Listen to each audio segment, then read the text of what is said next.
This week, we have a 99-yard punt return for a touchdown that proved too little too late, a couple of leaping grabs for scores, and one defensive back who had no idea what he was up against. I'm Chad Finn. This is a Huddle. Let's get right to the highlights. Central Catholic and Chelmsford met in Lawrence for some Merrimack Valley Conference action. Central Catholic's Trey Musamura ran for 122 yards and 2 touchdowns, including this 82-yarder.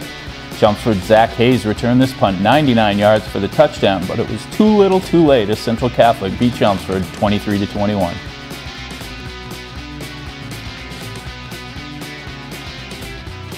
Todd Collier busted off a 52-yard touchdown run for St. Mary's, finishing the day with 180 yards and a pair of touchdowns.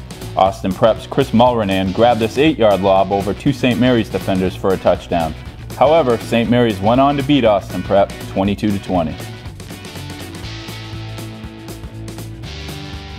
Greg Donahue broke away for a 28-yard touchdown run in the fourth quarter to help Mansfield seal a 24-15 victory over North Attleboro.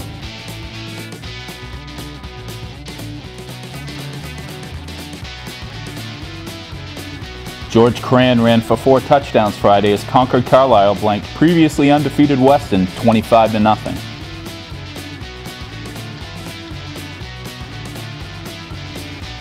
Brighton's Dwight Kennedy took a pitch and ran over a Burke defender for a 25-yard touchdown run Friday. Brighton went on to beat Burke 52-28 in the city. I'm joined as always by Bob Holmes, the Globe's high school sports editor and imparter of copious amounts of wisdom.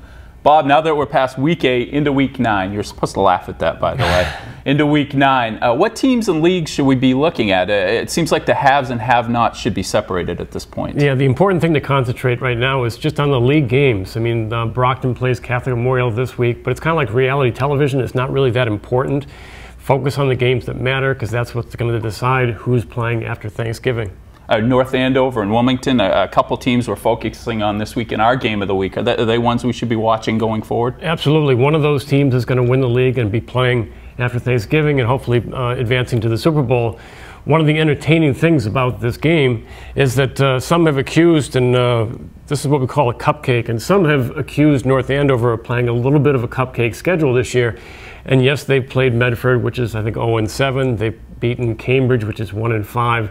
But at kickoff on Friday, none of that's going to matter. Is there a particular player or players we should be watching for in this game? Yeah, the star factor is really at the quarterback position. Brandon Walsh for North Andover. It seems like he's been around forever. He's got 20 touchdown passes this year, having a great season. On the other side of the ball, same thing for Sean Hanley for Wilmington. 2 teams that score a lot of points. I'm glad you came with a wisdom and, as always, a prop, too.